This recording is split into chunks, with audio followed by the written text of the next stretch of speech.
G'day everyone. Numbers 14 if you would.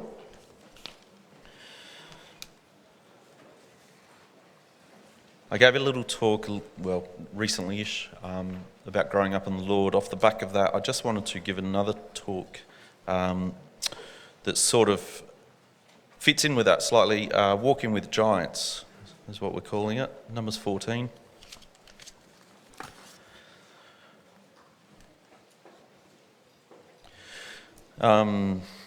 Verse 11, and the Lord said unto Moses, how long will this people provoke me, and how long will it ere they believe me for all the signs which I have showed among them? This is God talking. I will smite them with pestilence and disinherit them, and I will make of thee a greater nation and mightier than they. God is absolutely ropeable here, so much so that he is ready to destroy and annihilate this group of complaining people. He's loved them up until this day. I'm sure he still loves them, but he's just sick of it. He's over it. He's done. And the reason why they've got to this is, if you go back one chapter in chapter 13, in verse 32, it says, and they brought up an evil report of the land which they had searched unto the children of Israel, saying, the land through which we have gone to search it is a land that eateth up the inhabitants thereof, and all the people that we saw in it are men of great stature. They were tasked, there was a group of people that were tasked to go in and spy out the promised land. These people had walked, they've come out of captivity and bondage, and just really a horrible, hard, heavy life in Egypt. They were captives, but yet their security, it seems, at this point here was back there. And the reason why they've got to this point here, and the spies have gone into the very next step. They've walked this massive journey, and it's been up and down, and it's been backwards and forwards, and it's been hard, but it's been a journey. But they're out of captivity, and now they're on the brink of a new life, of a brand new, exciting venture, of a wonderful new land. But these spies have gone out, they've come back, and they've reported, you know what, it's really nice land, the property's really good, you got lots of acres, but there's a few little things to be worried about. There's giants in the land. And so they've got the fear factor. The people in themselves are receiving the report from the spies, which pass down this fear factor to them. And although they're on the very brink, they're on their last leg, they've become paralysed out of fear. And so that's why in verse, whatever it was in chapter 14, God is ropeable. He's sick of it. He's brought them this far, and there's been that much complaining up until this point, and he's had it. And sometimes we see God's anger and his frustration, and in a sense it's not bad for us to see that, to be reminded that, you know, God also, he loves us, and he does have his boundaries for us, and he wants us to stick within those boundaries and be happy with the life and the walk that he's given us. Verse 33 says here, and there we saw the giants, the son of Anak, which come of giants, and we were in our own sight as grasshoppers, and so were we in their sight. And this is exactly what I want to talk about. There are many... Sorry, let me start that sentence again. There are some in this life which maybe have a self-elevated view, but I would say the majority in life probably go under the elevation of their self-worth. And here these people are tapping into something which is called maybe self-talk. I was talking with someone recently, and he was describing to me about... He was talking to someone else about self-talk and how important self-talk is, and the stuff that goes through here when we're little children, and the imaginary friends that no one else can see, the imaginary friends, and you know, this young child is conversing. I know at my house I've accidentally sat on an imaginary person here and there and tripped over them unbeknownst to me, and had to quickly manoeuvre my footsteps. But as this little child will grow up, that person sort of, I don't know, maybe they go into imaginary land. I'm not sure what happens to them, but something happens. And the thoughts and the discussions start becoming more internalized. and they become up here. And maybe the most important conversation we can have is the one with ourselves, the one with the Lord, but the one with ourselves. And these people here have been struck and paralysed because their self-talk has got in their heads. It's not what someone is saying about them, it's what they're saying about themselves. But we seem like grasshoppers to them. How do they know that? They didn't go and introduce themselves and get told that they would look like grasshoppers. They didn't have these conversations. They were paralysed by fear. And so when I want to talk about walking with giants, that's partly what I want to talk about, is how we view ourselves, how we view others, how we view this world, and even in the assembly, how we view one another. And we'll talk on that a little bit. Let's go to the next one, which is 1 Samuel chapter 21. There's a little verse in Proverbs 29. This is not a King James translation, so excuse me on that, but it's a nice, simple translation. It just says in Proverbs 29, it is dangerous. It's not just not nice, but it is dangerous to be concerned with what others think of you. And as we saw in that story, that's really what held them back. I don't know if you've ever thought about this, but I hadn't until recently. David, a teenager, he went up against a giant of the land. And for the first time, I thought about it from a different perspective. I wonder what Goliath's perspective was in all this. It's just an interesting aspect. 2 Samuel chapter 21 and verse 15. It says here, moreover, the Philistines had yet war again with Israel. Excuse me. And David went down, and his servants with them, and fought against the Philistines, and David waxed faint. Now, I'm just going to make some names up or say them very badly. And Ishbi-Benob, which was of the sons of the giants, the weight of whose spear weighed 300 shekels of brass in weight, he being girded with a new sword, thought to have slain David. But Abishi, the son of Zeruiah, succoured him and smote the Philistine and killed him. Then the men of David swear unto him, saying, thou should go no more out with this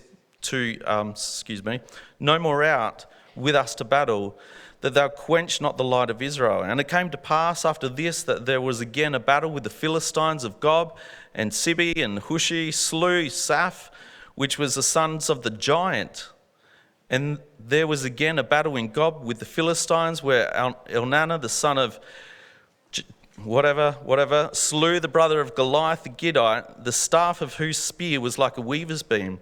And yet there was yet a battle in Gath, where there was a man of great stature that had on every hand 6 fingers, and on every foot 6 toes, 24 in number, and he also was born to the giant. And when he defied Israel, Jonathan, the son of Shimei, the brother of David, slew him. These 4 were born to the giant in Gath, and fell by the hand of David and by the hand of his servants.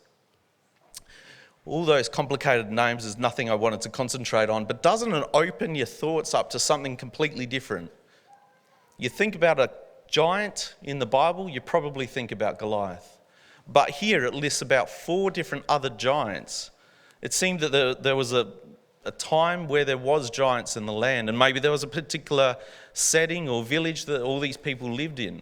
And doesn't it give you thoughts about how Goliath, or maybe change your thoughts on how Goliath was? Was he actually a standalone, one-man only giant in the land? Or did he come from a family? Were these his brothers or relatives? Did he come out of this village? Was the guy with the 6 fingers, 6 toes, was he the guy that got all the attention? You know, the noisy one, what is it? The noisy wheel gets the oil. Was he the one that got all the flavour and all the attention? You know, maybe Goliath was in the background, and then he was invited with these people to fight in a fight. And he was no longer just a peer or a brother or a family member, but he stood up differently and stronger and bigger and braver than all these other people that he was going to be standing in front of.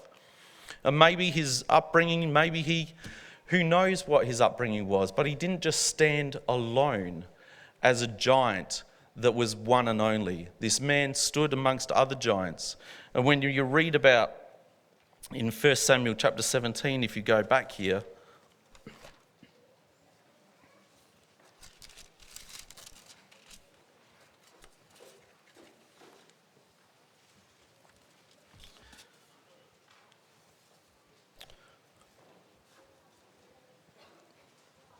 where it talks about Goliath and it describes him a little bit more, we know that he's not a giant just by himself, but where it gives a little bit further description is that when Goliath came out to battle, he wore a helmet of brass.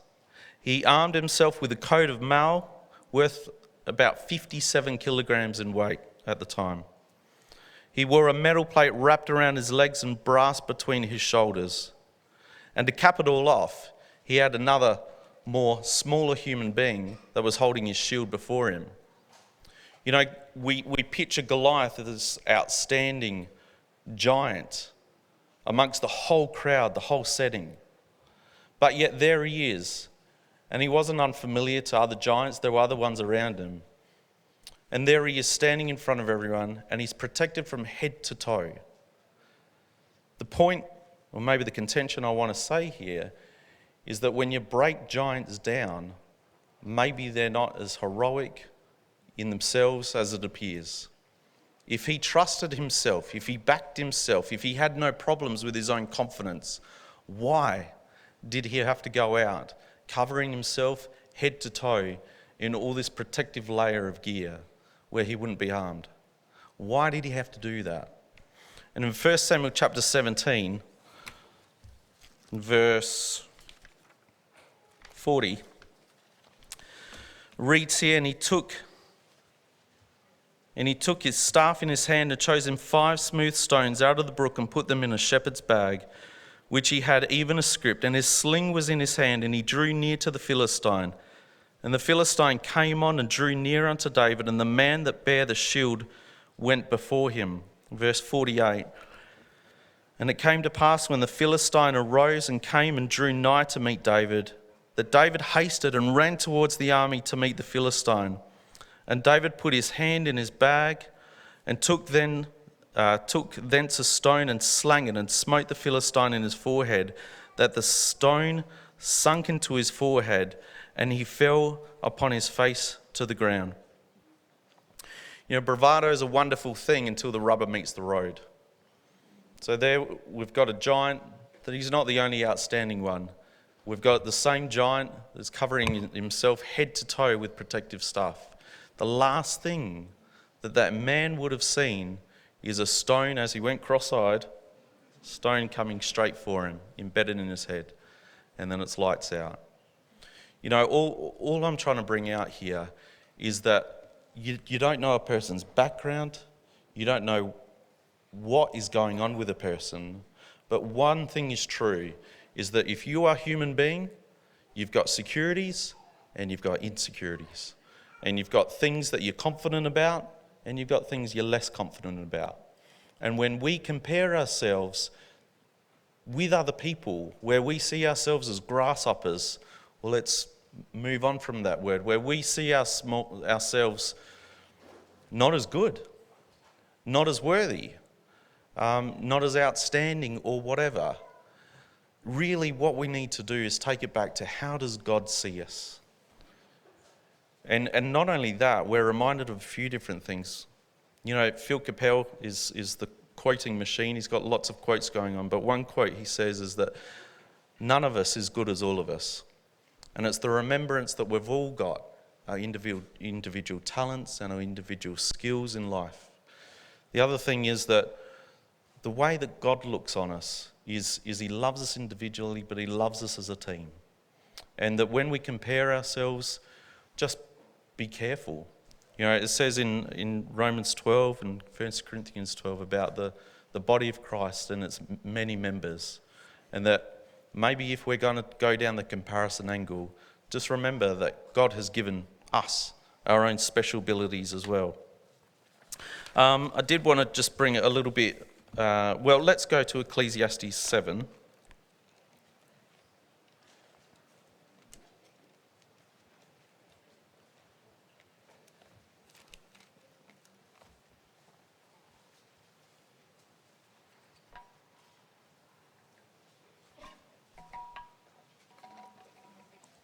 The other talk that I was just referring to, growing up in the Lord, part of the reason why I gave that a little while ago is just because I guess what I'm talking about with comparing and stuff is maybe the journey I walked for some time when I was younger, is that I think I said something like when I was just brought up in the Lord. You know, like you read Paul to Timothy, he's just talking to this young man who's just trying to make his way in life and in the Lord. But I would just compare myself to these outstanding stories of people that have robbed the world's biggest bank and done all these crazy things, and here I am, just a kid from Morphett Vale, just making his way in life, or trying to. But it was a slow journey for me, and for me to just realise that the background and where we've come from isn't, to be honest, it's not what we hang our hats on. It's probably where we hang our hats is really what the Lord is doing in our lives from now. But just walking that journey and comparing myself and taking that slow realisation that everyone has got their own journey and the way they start, like Timothy. So that was sort of it. And when I was just thinking of some notes to do with that talk, I had got in touch with Pastor Peter Moore, and I read a little bit out of what he said, but I just wanted to read out properly what he had said to me on that day in that theme. So rather than talking about maybe what we've talked about is giants and how we see ourselves to people out in the world and stuff, maybe just tapping into how we see ourselves in the Lord, with others in the Lord, and even ones that we think are above us or they're miles away. Because this came from me. The reason why I got in contact with Pastor Peter Moore is because I remembered a talk that he gave down at camp where he talked about walking into the room and feeling like you're being with giants. And I had that same sense. So what he said was, ... I see them as fathers in the faith, but also as brothers now. I believe the answer is committing our lives to God and His purpose, using what we have been given, listening to what God is calling each of us to do, and just working together to do it. That's what our forefathers did, so God used them for great things. They stepped out in faith, often without a plan B or even a plan, being convinced of God's promises. I get the sense that they didn't spend too long thinking, what if it doesn't work? Because they were excited about the idea of what could happen if it did. And it was more fun putting yourself out there in faith than it was living a boring natural life. We will only know what God wants to use us for in our time if we do the same. I guess the sweet spot is learning from them without comparing ourselves to them, which means connecting with the giants and working together with them. I thought there was a little bit of wisdom in that from Pastor Pete, who's walked that journey himself. It's just this little verse here in Ecclesiastes chapter 7. It just says here in verse 10, it says, "Say not thou, what is the cause that thy former days were better than these? For thou dost not inquire wisely concerning this." It's a little bit crafty on how it's worded there, but it's saying, don't spend too much time reminiscing about the days of old. We're in the days of, I actually enjoy listening to the days of old and the journeys and a lot of resilience that was put in the work of the Lord. But the facts is we're here now in 2023 and our foundation has stayed the same, which is awesome. But a lot of the scenery has changed. And the fact is that we're all, things are different from now till back then. I'm incredibly incredibly biased toward our young people that we have in the Lord. I think they're great. I think their resilience within themselves to stand up to a lot of things in this world, when, as Pastor Chris was talking about today, is just hitting at the door of the church continuously, persistently, but yet there they are. And even chatting with someone today that brought someone along to one of our camps, and that girl, in fact, Pastor Paul referred to her earlier today as well, that girl is looking forward to being baptised. I am biased towards our young people, and I think all we need to do is recognise that while there was an incredible foundation laid out for us, there's still a lot of work to do, one day at a time, and learning as we go, as we do it. But there's a few little things along life's way that when you bring someone to the Lord, like the story that we were just referring to then, the joy of seeing someone pulled out from the world and seeing someone brought to life by this book, which is second to none. Seeing other people who you can help with along the journey. And then as you grow up a little bit older and seeing things like I've been privileged to see, like was mentioned today, like Shelley going through their health problems and the Lord delivering out of her. We had listened to Jaranella's testimony with River last weekend. It's an incredible story if you're unfamiliar with it. Horrific what they went through. But yet God prevailed, and there they are talking about a very strong testimony. You know, these stories of these young people who are developing their own ways and their own stories as they walk. I think it's compelling. I think it's convicting. I think it's a privilege to be part of it. And so let's learn from the days of old. Ecclesiastes 7 verse 10. Let's learn, but let's actually work to where we are now, talking to the ones that we may be friends with at school or at uni or at TAFE or whatever, and just finding out that this is way more than just a church, but this is actually where people gather because we've got the unity of not just God, but a God that's really alive. Let's start winding down. Just in the last reference of talking about the Bible, Hebrews chapter 4, just a couple of last scriptures to finish off with.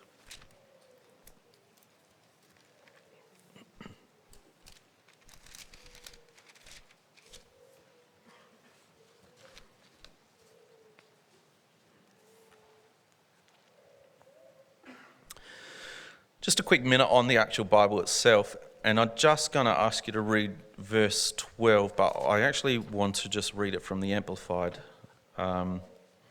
Just says, Hebrews 4 verse 12, it says, "For the word of God," Amplified, "is living and active and full of power, making it operative, energizing and effective. It is sharper than any two-edged sword, penetrating as far as the division of the soul and spirit, the completeness of a person, and of both joints and marrow, the deepest parts of our nature, exposing and judging the very thoughts and intentions of the heart." This book, like we got many, many references in life these days, the internet and just whatever. But one thing I can say for sure is that there's no better pack of information on this earth, something that gives you the answer to life, something that gives you life, something that inspires you, than what is in these pages right here. It's a phenomenal book, and rather than ever feeling like you need to hide behind a giant in life, that by reading this, like Paul said to Timothy, study the word. As Paul said that to Timothy, that study it and start growing in yourself, and maybe set some challenges for yourself, like you really want to know the salvation message by this date or something like that. Just a few key scriptures, or a few scriptures that you might see someone that's going through a hard trot with, and you just want to encourage them. Just studying here and there, because there is no greater book. You can pick this book up at any time, and it can change you. It can change your mood. It can change your perspective. It can just change your whole life. And it's a good little challenge to set yourself. Shall we finish off in Genesis chapter 18?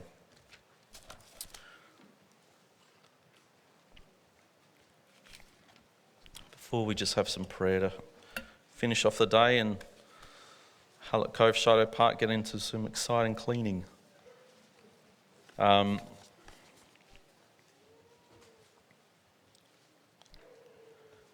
Genesis 18, verse 14, one verse. Is anything too hard for the Lord? At the time appointed, I will return unto thee according to the time of life, and Sarah shall have thee a son. First line, really, is anything too hard for the Lord?